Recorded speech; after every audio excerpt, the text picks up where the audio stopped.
저 엿 먹기가 진짜 힘드네요.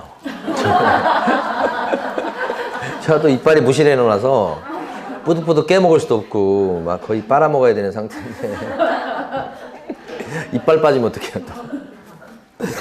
자, 저기 몇 번입니까? 40번부터 할 차례죠? 네. 금쟁이가 아닌 것은 이렇게 했습니다. 자, 기억번. 단체를 구성해서 특정 중개 대상물에 대해서 중개를 못하게 제한하는 행위다. 단체 나왔죠? 이것은 금지행위에 들어가면서 그중에 구체적으로 교란행위예요. 교란행위라고 볼 수 있는 것은 거래질서 교란행위요. 무조건 3학년 3반이죠. 형량은. 어쨌든 금지행위에 들어갑니다요. 기억번은. 자, 니은번. 상가 권리금 계약을 알선하고 권리금의 10%를 용역수수료로 챙겼다. 잘한 건 한데 요건 권리금이 10% 챙긴 것은 요건 복비가 아니기 때문에 초과보수에 해당되지 않아서 금쟁이가 안 되죠. 네, 그래서 니은번은 금쟁이가 아닌 거. 그 다음에 디귿번. 의뢰인인 소유자로부터 거래에 관한 대리권을 수여받은 대리인이랑 이 뜻이죠. 중개 대상물에 대해서 임대차 계약을 체결한 개공. 대리인하고 해도 직접 거래예요. 수임인과 해도 직접 거래고 의뢰인과 해도 직접 거래고 이렇게 되는 거지. 그 다음에 리을번. 개업공인중개사가 중개 의뢰인으로부터 수수료, 보수 등의 명목으로 소정의 한도를 초과하는 액면금액의 당자수표를 받았다가 사후에 부도 처리됐다. 당자수표 얘기 나오면 무조건 금지행위, 초과보수가 됩니다. 그 다음 미음번. 의뢰인을 대리해서 타인에게 중개 대상물을 임대 놓는 거. 의뢰인을 대신했다고 했으니까 개공이 대리인이 된 거예요. 이번에는. 대리인하고 하는 게 아니고 대리인 자체가 된 거예요. 그러면 이때는 당사자로서 하는 게 아니고 도와주는 사람으로서 한 게이기 때문에 이것은 일방 대리가 되고 직접 거래가 아니다. 따라서 금지행위가 아닌 것은 니은번하고 미은번 두 개니까 정답 2번이죠. 자, 40-1번 풀어보십니다. 금지행위는 5번이죠. 1번 같은 경우는 분양대행은 중개활동이 아니에요. 따라서 주택 외 중개대상물에 대한 중개보수의 법정 한도가 0.9예요. 그걸 넘겨서 받아도 괜찮아요. 분양대행은 금지행위 아닌 겁니다. 그러니까 분양대행 나오면 무조건 금지행위 아니라고 하시면 돼요. 분양대행도. 그 다음에 2번은 요구를 했지만 아직 받지는 못했죠. 아직은 금지행위가 아니에요. 그 다음에 3번은 2번이나 3번이나 같은 취지, 순가로 계약했어요. 그런데 실제는 법정 한도 내에서만 챙겼어요. 그러면 괜찮아요. 많이 받았을 때 현실적으로 그때가 금지행위. 4번은요. 중간에 매도 중개 의뢰를 받은 다른 개공의 소개로 부동산을 사들인 거예요. 중간에 다른 부동산이 끼어있죠. 직접 거래 아니게 되죠. 괜찮아요. 그래서 금지행위 아니고 마지막은 이제 전매 차익이 안 생겼다고 해도 미등기 전매를 알선하면 그 자체가 투기 조장행위로서 금지행위다. 이렇게 되는 거죠. 41번. 옳은 것은 했습니다. 1번. 소속 공인중개사는 고용신고일 전 1년 내 시도의사 또는 등록관청이 실시하는 실무교육을 받으셔야 되겠다. 그랬습니다. 맞습니까요? 1번. 소공은 실무교육을 받으시는 게 맞아. 소공될 사람은. 근데 고용신고일 전 1년 이내 최근에 받은 실무교육이 유효해요.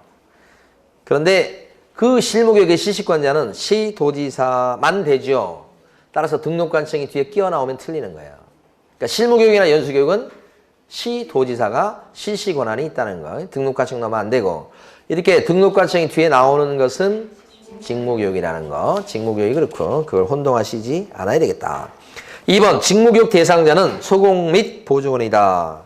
소공 들어가면 안 돼요. 보조원이 직무교육 대상자. 정확히는 보조원으로 고용되려는 사람이죠. 3번. 실무교육 시간은 이빨 싸움이 죽이네. 이렇게 이빨 싸움이니까 2832, 2832 이렇게 해야 됩니다. 이빨 싸움 이렇게. 그 다음에 거기 싸움이 죽이네 44 이렇게 나오는 것은 경매 실무교육 시간이에요. 자, 그 다음에 4번. 소공으로서 고용관계 종료 신고 후 1년 내에 개설 등록을 신청하려는 자는 실무교육을 다시 받지 않아도 된다. 1년이 안 돼서 다시 이렇게 오픈하고 등록하려고 했을 때는 실무교육 면제죠. 예. 직무교육도 마찬가지. 자, 잘리고 나서 1년이 안 돼서 다시 취직하려고 합니다. 보조원으로. 그랬을 때는 직무교육을 새로 받는 게 아니죠. 1년이 안 돼서 다시 취직할 때도 뭐요? 면제. 이렇게 됩니다. 예? 자, 4번이 정답이고 5번. 등록관청은 연수교육을 실시하려는 경우 실무교육 또는 연수교육을 받은 후 2년이 되기 2개월 전까지 연수교육의 장소 등을 대상자에게 통지해야 되겠다. 통지하는 거 맞죠? 2년이 되기 2개월 전까지 통지하는 것도 맞죠? 어디가 틀렸습니까? 등록관청이 사전 통지하는 게 아니에요. 시도지사. 앞쪽이 틀렸습니다요. 정답은 4번. 자, 41-1번 풀어보시고. 자, 박스 문제. 첫 번째 동그라미는 어디가 틀렸습니까? 연수교육의 내용은 직무 수행에 필요한 법률 지식이 아니라 법이나 제도의 변경사항이다 라고 하셔야 돼. 그래서 틀린 겁니다. 첫 번째 동그라미처럼 나올 것 같아요. 만약에 실무교육이다 그러면요. 실무교육은 여기 나온 대로 실무교육 내용이다 그러면 무슨 말이 와야 돼요? 직무 수행에 필요한 법률 지식. 이 말이 와야 돼요. 아시겠죠? 그 두 개 바뀌면 안 됩니다. 바꿔서 낼 것 같아요. 그 다음에 이 두 번째 거요. 자, 실무교육의 전국적인 균형 유지를 위해서 지침을 마련해서 시행할 수 있는 사람 누구? 우리 모의고사 풀 때도 이거 나왔었어요. 국장입니다. 국장. 시도지사라고 생각하시면 안 돼. 자, 세 번째는요. 요 사고 예방 교육이죠. 사고 예방 교육도 중간에 일하다 봤기 때문에 받으라고 미리 얘기해 주게 돼 있죠. 며칠 전까지 얘기하시라? 10일 전. 7일이 아니고 10일. 그래서 열 예방. 예방 교육은 10일 전까지. 뭘 합니까? 공고 또는 통지죠. 근데 거기는 지금 보면 공고도 하고 플러스 통지도 한다고 돼 있죠. 공고하고가 틀린 거예요. 공고하거나 통지예요. 둘 다 하는 게 아니고. 네. 네 번째 것도 틀렸어요. 2년마다 받는 것은 연수교육이라고 불러요. 직무교육이 아니고 무슨 교육? 연수교육. 연수교육. 그 다음에 마지막 거. 직무교육 시간은 직삼각형, 직사각형. 서너 시간. 그러니까 마지막 거 하나만 맞기 때문에 정답은 1번. 예. 자, 42번 풀어볼게요. 틀린 것을 몽땅 고르세요. 자, 개혁권. 중개보수 얘기입니다. 당사자의 별도의 약정이 없다면 아까 한번 풀었던 거네요. 반환채무 이행 보장에 소요된 실비는 자, 매수 또는 그 밖의 권리를 취득하고자 하는 의뢰인이 부담하는 게 원칙이다. 맞죠, 이거? 그렇죠? 예. 그래서 맞는 얘기입니다. 반쯤 취했다. 그거잖아요, 지금. 자, 니은범. 개혁 공인중개사는 중개업에 관해서 의뢰인으로부터 소정의 보수를 받는다. 다만 의뢰인 간의 거래 행위가 무효, 취소, 해제됐을 때는 못 받는다. 맞습니까? 어려워요. 무지하게 어려운 거예요. 니은번은 틀렸어요. 왜냐면 의뢰인 간의 거래 행위가 무효, 취소, 해제됐을 때 무조건 못 받는다 그러면 안 되고 누구 때문인가를 따져봐야 돼. 그래서 다만 다음에 개업 공인중개사의 고의과실로 인하여가 들어가줘야 돼. 무효, 취소되었을 때는 못 받는다. 이렇게 하시는 거지. 어렵죠? 정말 어렵습니다. 니은번. 니은번 틀린 겁니다요. 디귿번. 보수지급 시기는 당사자의 약정이 없을 때는 중개대상물의 거래계약 체결이 완료된 날로 한다. 그랬어요. 보수지급 시기는 중개보수 지급 시기가 언제가 돼요? 약정이 없을 때요. 거래대금의 지급이 완료된 날로 한다. 이렇게 하셔야지. 예, 그래서 이것도 틀렸고. 마지막 리얼번. 중개보수 약정 중 소정의 한도에 걸쳐 가는 부분은 강행법규에 위반된 것으로 무효라고 봐야 되겠다. 이거 뭐 초과 부분만 무효인 거죠? 초과 부분은 무효다. 이런 얘기니까 맞죠? 전부 무효다. 그러면 X고 여기서는 맞습니다. 정답은 여기서 니은하고 디귿번이니까 3번이 정답이 돼요. 자, 42-1번을 풀어보십니다. 밑에 거.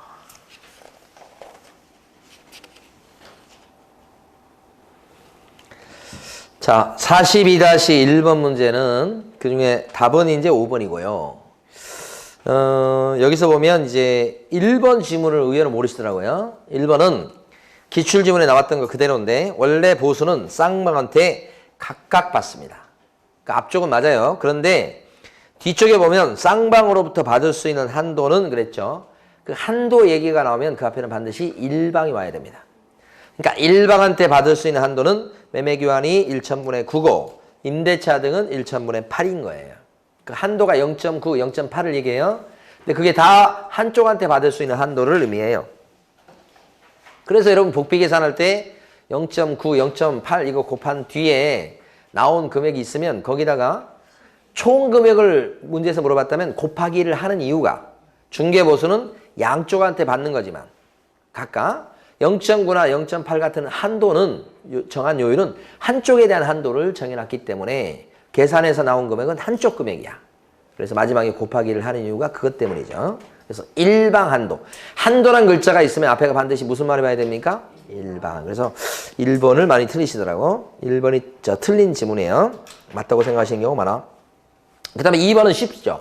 중개대상물 소재지 관할 시도조례가 아니고 사무소 소재지 관할 시도조례니까 2번은 또 틀렸고 3번은 주택 외 물건은 국토교통부령이 정하는 범위 안에서 상호협의예요.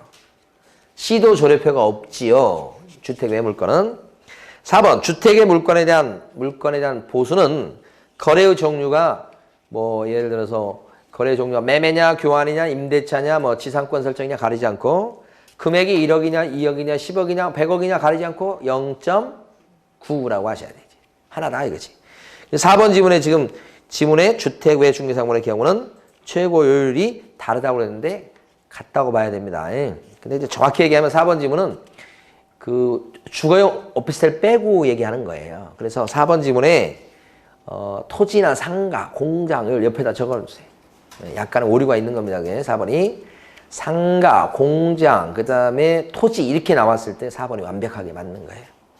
틀린 거예요. 완벽하게. 그래서 주택의 중개상물을 하면 잘못하면 주거용 오피스텔이 포함될 가능성이 있기 때문에 조금 문제에 오류가 있습니다. 어쨌거나 4번은 여기서 틀렸다고 보고 5번이 이제 같은 맥락이죠. 5번은 상가라고 써놨죠. 그럼 이때는 임대차도 뭐예요? 0.9. 5번이 확실히 맞죠? 정답은 시험 문제는 결론적으로 나중에 시험 보시게 되면 정답은 복수 정답이 인정돼가지고 2개가 될 여지는 있습니다. 그런데 시험 보실 때는 정답은 무조건 1개인 겁니다. 그러니까 시험 보시면서 이거 답이 2개인데 하면서 2개를 칠하고 나오면 안 됩니다. 모의고사 때는 가끔 그러신 분이 계셔. 이거 답이 2개다고 해서 2개 칠하시는 분들 그렇지. 모의고사에도 그러시면 안 돼. 무조건 답은 1개입니다. 답을 1개 칠했는데 복수 정답에 대해서 2개로 답을 인정받으면 1개라도 칠한 사람 맞는 거예요. 근데 자기는 복수 정답 2개라고 인정이 돼서 확신해가지고 2개를 칠해놨어. 그런데 답은 1개로 인정을 받았어. 그러면 무조건 그건 틀린 지문이 돼요. 틀린 문제가 돼요, 여러분은. 그러니까 절대 2개를 칠하시면 안 돼. 무조건 1개입니다. 혹시 정답이 2개가 나올지라도 1개 더 틀린 걸 고르셔야 돼요. 43번 보시겠습니다.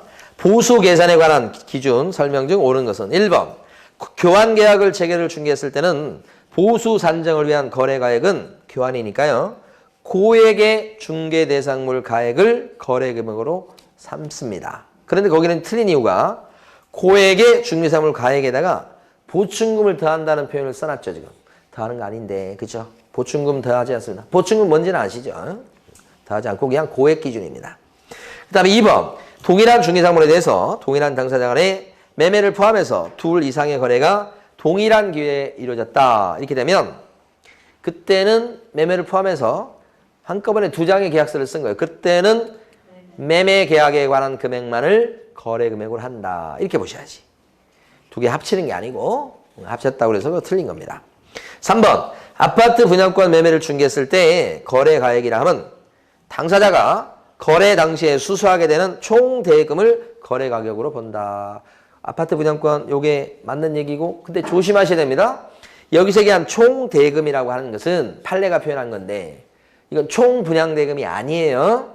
총 대금이라고 하는 것은 그때까지 실제 납입한 금액에다가 플러스 뭐요? 프리미엄이에요. 프리미엄. 그것을 총 대금이라고 표현했으니까 시험 문제에서 판례를 그대로 냈을 때 총 대금이라고 나오면 그게 거래 금액이 되는 게 맞지만 총 분양 대금이라고 쓰면 틀려버리게 돼요. 그걸 조심하셔야 됩니다. 그 다음에 4번 중개 대상물이 복합 건축물일 경우에는 주택의 면적이 2분의 1 미만일 때는 2분의 1 이하일 때는 주택 외 중개 대상물의 보수 규정을 적용합니다. 맞습니까? 2분의 1 이하가 아니고 2분의 1 미만일 때. 자, 그래서 이건 주택의 면적이 주택 외 부분의 면적과 비교해 봤을 때 2분의 1 이상이면 크거나 같으면 이쪽이 같으면 크거나 같으면 이쪽 따라가고 주택의 면적이 주택 외 부분의 면적보다 적으면 미만일 때는 이쪽이 더 크면 그런 말입니다. 주택 외 물건에 대한 법적 한도가 적용된다. 이게 0.9다 이 뜻이에요. 이건 조례표가 적용된다는 얘기입니다. 이건 시도 조례표. 이걸 이제 글로 써놓을 때 주택을 기준해서 얘기합니다. 언제나 이쪽 기준에서 얘기를 하는 거예요. 주택의 면적이 요 말이 2분의 1 이상일 때는 그 말이 이제 이상이란 말입니다. 요 뜻이 이상은 같은 것까지 포함해서 이것 따라가고 지금 나온 것은 밑에 겁니다. 주택의 이쪽 부분의 면적이 2분의 1이 안 되면 그 말은 뭐예요? 이쪽이 더 크다는 얘기죠. 2분의 1이 안 되면 그때는 뭐예요? 주택 외. 오케이? 그러니까 이하를 미만으로 고치셔야 돼. 이하를 미만으로. 자, 어렵습니다. 5번도 마찬가지.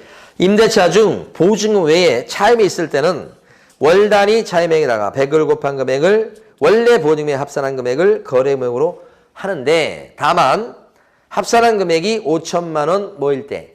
미만일 때는 그때는 차임액에 70을 곱한 금액과 원래 보증금을 합산한 금액을 적용하게 됩니다. 그렇게 미만이라고 또 하셔야 된다. 여기도 4번, 5번이 다 둘 다 미만이에요. 보세에서. 자, 계산 문제를 한번 해보시는데 세 개 중에서 제일 끄트머리에 있는 43-3번 문제를 계산해 보십니다.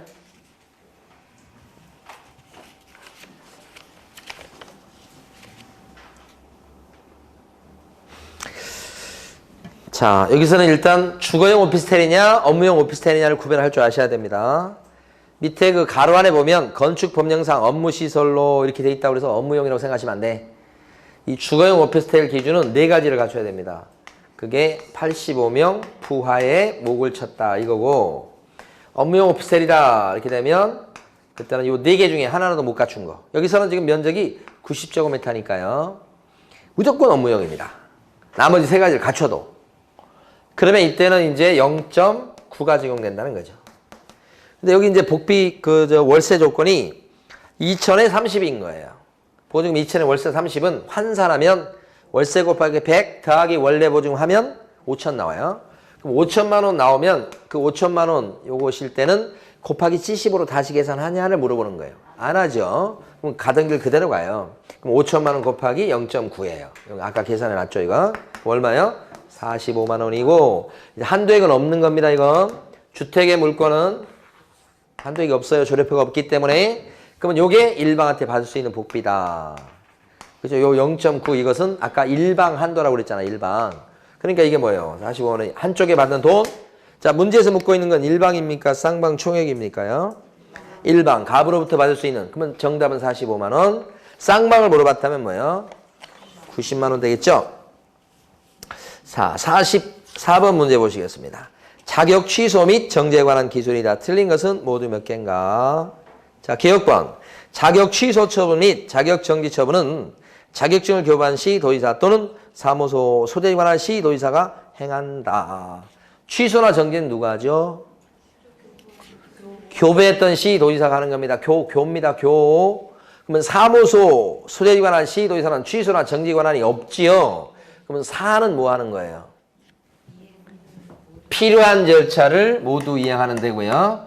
자는 뭐 하는 데요? 자는 자격 취소나 정지를 막상 하는 데가 자격증을 교부했던 자가 아니고 자격증을 뭐요? 교부했던 시도지사가 하는 거죠. 교부 줬던 사람이 뺏거나 스톱시키는 겁니다. 줬던 사람이.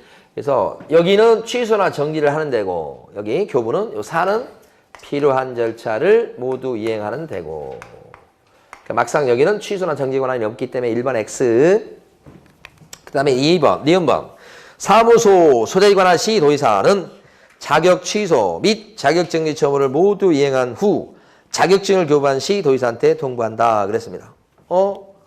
여기 지금 얘가 얘한테 통보할 때는 언뜻 보면 맞는 것 같아요. 자격 취소나 정지 처분까지 하고 통보하는 게 아니에요. 여기가 취소나 정지 권한이 있고 이건 취소 정지 권한이 없어요. 그러면 자격 취소나 정지 빼고 나머지 필요한 절차를 한다는 뜻입니다. 그 말이지 취소나 정지까지 하고 통보한다는 건 아니잖아요. 니 한번 틀린 거 어디가 틀린지 아시겠죠? 어디에 틀렸어요? 자격 취소 및 정지 처분을 모두 이행한 후 이게 틀렸잖아요. 뭐라고 바꾸셔야 돼? 필요한 절차를 모두 이행한 후 그렇게 바꿔놔야 맞는 거 아니에요. 자, 그 다음에 디귿번. 등록관청은 소공에 대한 자격 취소 및 정지 사유 중 어느 하나에 해당하는 사실을 알게 되었을 때는 지체 없이 그 사실을 시도지사한테 통보해야 된다. 무지하게 어려운 거예요, 이거. 자, 여기 칠판 보시면 자격 취소가 있고 그 다음에 자격 정지가 있다. 그러면 공통점은 이거예요, 이거. 취소나 정지나 여기가 하는 거고 여기는 못하니까 필요한 절차만 하는 거고 이거 똑같아요, 두 개가. 근데 이게 이제 차이점이 좀 있는데 차이점이 있는 것 중에서 자 대표적으로 자격 취소는 보청판이 있는 거고 자격 정지는 보청판이 없다. 이거 아닙니까? 자격 취소를 하고서는 윗사람한테 보고 국장한테 다른 시도지사한테 통지하는 거 그런 게 있죠. 5일 내 보고나 통지하시는 거. 정지했을 때는 이거 안 합니다. 자격 취소하려고 했을 때는 사전에 청문 거쳐야 되는 겁니다. 정지는 청문 안 하죠. 자격 취소 처분을 갖다 받았다면 증을 반납하셔야 돼. 며칠 내 반납? 7일 이내 반납하시오. 이런 거 아니에요 지금. 반납하시오. 7일 내 반납 이렇게 하는 거라고. 이때는 반납은 네. 그 차이점이 있죠. 여기는 하고 여기는 안 하고. 지금 또 나올 거예요 이게. 그런데 제일 밑에 또 중요한 차이점이 있는 게 뭐냐면 자격 취소는 시도지사하고 시도지사를 삼각형으로 표현할게요. 자격 정리도 시도지사가 하는데 자격 정리 상대방은 소공으로 딱 정해져 있고 소공입니다. 밑에 일하는 사람. 자격 취소는 요거 공인중개사 증 있는 사람은 다 들어갑니다. 자격 취소는. 그런데 사실은 이 자격 정지는 소공에 대한 거니까 등록관청이 알게 될 가능성이 훨씬 높아요. 등록관청을 네모로 표현했어요. 여기는 시도지사고. 그러면 등록관청은 소공에 대해서 자격정지 할 수 있나요? 못한다는 거 꼭 아셔야 된단 말이에요. 등록관청은 소공에 대해서 자격정지를 못하죠. 그래서 어떻게만 합니까? 일르기만 합니다. 이렇게. 누가 할 수 있는 거니까? 시도지사. 그래서 일르면 여기서 이렇게 한다고요. 여기는 등록관청이 일르는 수만 있어. 여기는 자격 취소 사유에 대해서는 등록관청이 일르는 게 없어요. 그럼 디귿번에 어디가 틀린 거예요 지금? 설명드렸는데. 취소 때문에 틀렸죠. 자격 정지 사유 중 하나를 발견했을 때는 지체 없이 시도지사한테 통보한다는 건 맞는데 취소까지 나오면 안 된다고요. 무지하게 어렵습니다. 그래서 여러분들은 여기 차이점과 관련해서 자 이렇게 보청반이 있고 이쪽은 보청반이 없는데 오징어 자격 취소는 오징어 귀만 있고 머리만 있고 자격 정지는 몸통까지 있어. 오징어 몸통까지. 그렇죠? 꼬리는 없는데 몸통까지 있다고. 아, 꼬리가 아니구나 참. 발이구나. 발이 아니라 다리구나. 이쪽은 요 그림을 기억하시라고. 여기는 오징어 몸통이 있어요. 등록관청. 몸통이 없어요. 네, 그림으로 기억해야 돼요. 자, 그 다음에 이제 리얼번 갑니다. 자격 취소를 받은 공인중개사는 자격 취소 받은 때부터 7일 내에 등록관청에다가 자격증을 반납하셔야 되겠다. 자격 취소 당하면 자격증 반납하죠?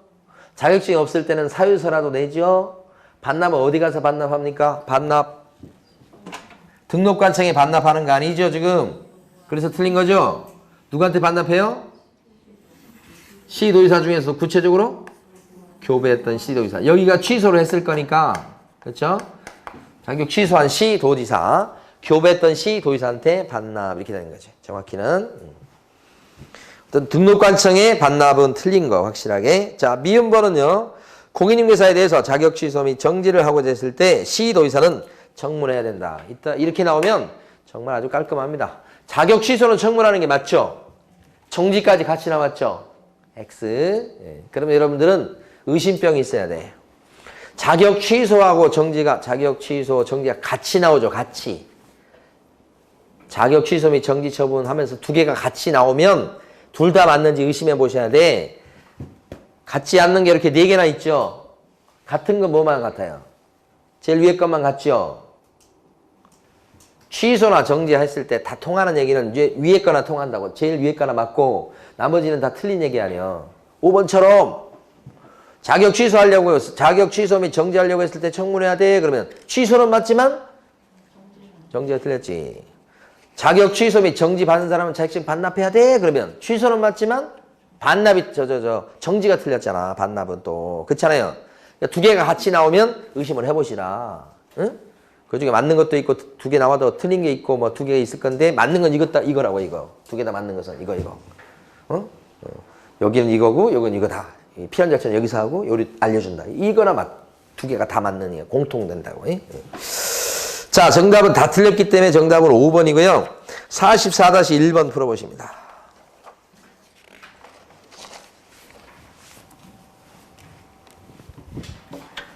자격정지 사유는 반드시 나올 거니까 꼭 암기를 해 두셔야 돼요.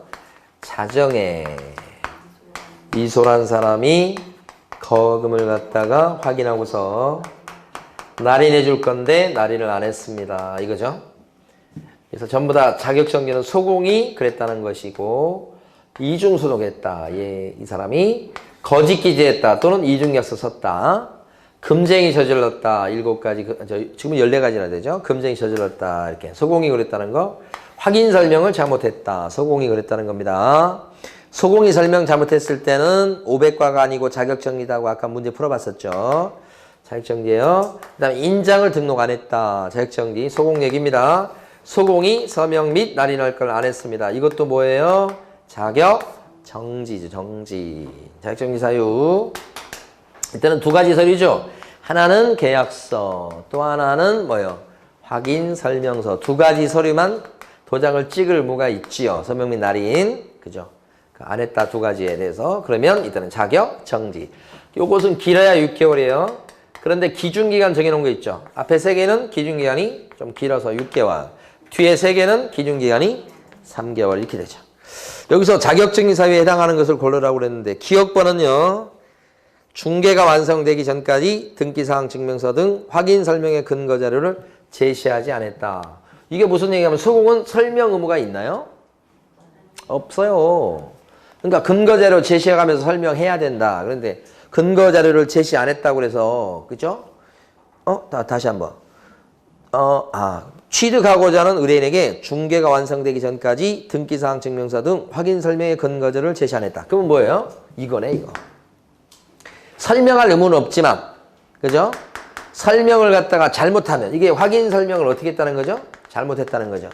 어떻게 했을 때 확인 설명을 잘못하는 겁니까? 어떻게 했을 때 확인 설명을 잘못한 거예요, 소공이? 부정확하게 설명했거나, 거짓말로. 아니면 설명은 제대로 했는데 근거 자료를 제시 안 했거나. 원래 확인 설명의 정석은 뭐예요? 근거 자료를 제시해가면서 정확하게 설명하라잖아. 플러스. 응? 그러니까 근거제로 제시 안 했을 때도 여기 들어가고 근거제로 제시했는데 거짓말로 설명했을 때도 여기 들어간다는 얘기죠.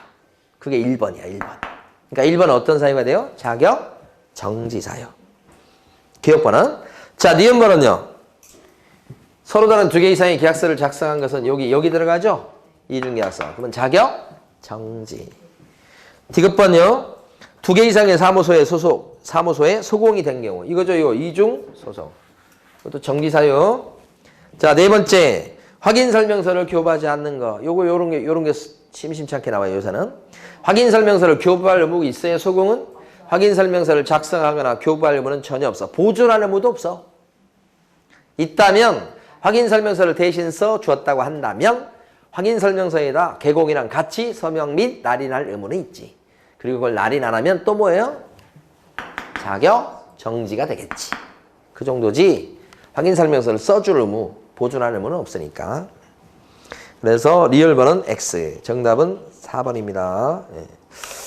자, 그 다음에 45번 가실게요.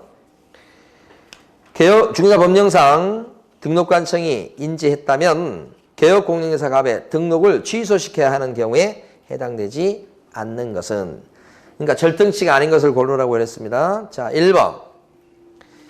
갑이 2020년 9월 12일에 사망했을 때 아니지. 개혁공인중개사가 자격정지 기간 중에 소공으로 하여금 계약서 작성 등 중개 업무를 하도록 했다. 자격정지 기간 중에 있는 소공한테 너 계약서 써줘 내 대신 이렇게 시켰다는 거지. 시킨 개공은 어떻게 되죠? 자격정지 기간 중에 있는데도 불구하고 중개 업무를 보게 시킨 개공은 절등치지. 중자죠 중.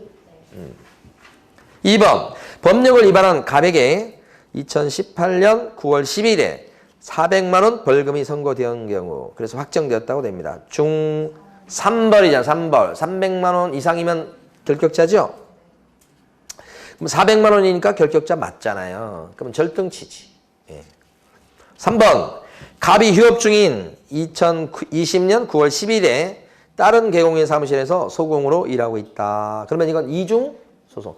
휴업 중일지라도 개공은 개공이에요. 개공이면서 소공으로 동시에 일하고 있다. 그러면 절등치. 이소 예, 절등치입니다. 4번 갑이 최근 1년 내 중개사법령을 위반해서 1회의 영업정지 3번의 과태료 처분을 받고 다시 업무정지 처분에 해당하는 행위를 했습니다. 누적 횟수가 총 몇 번이죠? 마지막 저지른 것까지 치면 5번인가요? 5번이죠. 그러면 뭐예요 원래? 임등치지. 4번, 5번, 6번 이건 임등치잖아요. 4번 이상은 임등치. 임등치인데 이게 혹시 삼진아웃죄에 걸리지는 않나요? 마지막 최종 확인. 삼진아웃죄는 아니죠? 업무정지 지금 첫 번째하고 끝머리 2번밖에 없죠? 그래서 삼진아웃죄는 아니기 때문에 절등치가 아니고 이건 임등치. 그래서 답이 4번이에요. 절등치 아닌 걸 뭐라고 했죠 지금? 답이 4번. 5번은 다른 사람에게 자기 성명을 사용하여 중개 업무를 하게 했다. 그랬죠? 이렇게 되면 뭐예요? 등록증 빌려준 거예요? 양도되어라고요 5번이? 등록증 양도되어는 뭐예요? 절등치다. 이게 5번이 양도되어인 걸 알아내셔야 돼요.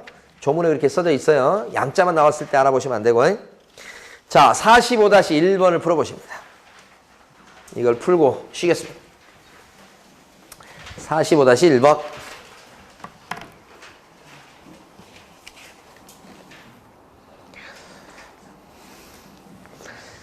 자, 절등치냐 임등치냐 그거 구별하는 겁니다. 기억반. 부당한 이익을 얻을 목적으로 거짓으로 거래가 완료된 것처럼 꾸미는 등 중개대상물의 시세에 부당한 영향을 주는 행위를 한 경우 이게 바로 그 유명한 시세 조정입니다. 금쟁이 중에서 교란행위에 들어갑니다. 근데 이것은 어떻든 금쟁이니까 임등치예요. 등록 취소할 수 있다는 겁니다. 기억번. 시험지에 무조건 인쇄되어 있는 지문이 기억번이에요. 기억번이 무조건 나와요. 이걸 3학년 3반이라고 하고 임등치인 건데 그리고 신고센터에 신고할 사항이에요. 응? 자, 그러니까 시험지에 나올 것은 교란행위가 시험에 나올 거고 교란행위에 들어가면 여기에 떠올라야 됩니다. 신고센터에 가서 신고할 사항이다. 7가지 있습니다. 교란행위 7가지. 신고센터가 떠올라야 되고 두 번째 이것은 3학년 3반이고 이게 금쟁이에 들어가니까 임등치다. 이걸 물을 수도 있고 이걸 물을 수도 있고 이걸 물을 수도 있어요. 근데 여기서는 지금 뭘 물어봤습니까? 지금 이거 지금. 근데 이 금쟁이는 교란행위 중에서 또 금쟁이는 더 범위가 넓은 거예요. 금쟁이가 있고 그 안에 교란행위가 들어가 있는 거예요. 교란행위는 당연히 무엇도 됩니까? 금쟁이. 금쟁이니까 뭐예요? 임등치. 금쟁이가 다 3학년 3반 아니에요? 근데 금쟁이 중에서 교란행위는 7가지는 무조건 3학년 3반이에요. 얘는 네. 이 3가지 특징 알아두셔야 돼요. 신고센터의 신고사항이기도 하고. 네?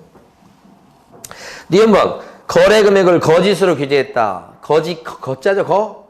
요건 임등치. 디귿번은요. 전속으로 계약을 체결하고 비공개 요청을 무시하고 공개해버린 거지. 이러면 이게 공개 의무 위반이에요. 정보 공개 의무 위반이니까 뭐예요? 임등치입니다. 이것도.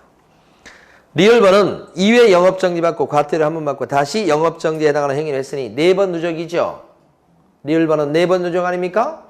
4번 누적인데 업무정지 2번, 과태료 1번, 업무정지 다시 1번 저질렀으니까 원래 4번은 임등치죠. 4번, 5번, 6번. 4번부터가 임등치인데 가만히 보니까 이게 삼진아웃죄죠.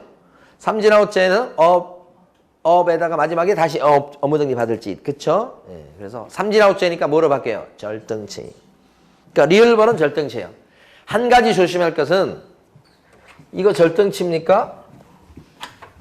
업무정지 받고 업무정지 받고 업무정지 3번 받은 사람이 그죠? 다시 과태료 받고요. 업무정지 3번 받은 사람이 마지막에 과태료 받을 짓을 저질렀습니다. 저지른 거. 이건 받은 거. 그럼 최근 1년 이내 누적 횟수가 4번이죠? 그러면 4번은 원래 우리 생각대로 하면 뭐예요? 임등치지. 4번부터는 임등치가 된다고 그랬어요? 근데 마지막에 이제 고려할 게 혹시 이게 삼진아웃죄인가? 그럼 이건 절등치로 바뀝니까? 일단 여기까지는 사고가 됐어요. 임등치야. 그러면 이건 절등치로 바뀌냐고? 아닙니다. 절등치가 되려면 이게 3번 있다고 될 문제가 아니고 끄트머리가 뭘로 끝나야 돼요? 업으로 끝나야 돼. 과로 끝나서는 절등치가 절대 안 되는 거예요. 그러니까 앞에 아무리 업무정지가 많이 있어도 끝에가 과로 끝나면 뭐예요? 임등치하고 끝이에요. 외우세요. 안 되면. 끝에가 업무정지로 끝나야 절등치가 되는 거 어쨌든 몇 번이건 간에. 근데 여기처럼 아무리 3번 있었다고 해도 끝에가 과로 끝나버리면요. 그냥 임등치로 끝나는 거예요. 응? 꼭 암기하세요 이거. 이해가 안 된다. 암기. 다 설명을 드린 거지만 오래전에 설명 드려서 또 기억이 잘 안 날 수 있어요. 리얼번은 여기서는 절등치고요. 업으로 끝났기 때문에. 미연번은 뭐예요? 미연번. 보증 설정 안 하고 영업 개시한 것은? 그렇지. 이건 손해배상 책임을 보장하기 위한 조치 없이 영업을 개시한 거니까 임등치. 임등치지. 그러면 싹 임등치인데 절등치가 하나 있죠. 리얼번이죠. 정답이 1번이에요. 이때 그 45-2번을 지금 한번 풀어보시고 자 쉬겠습니다.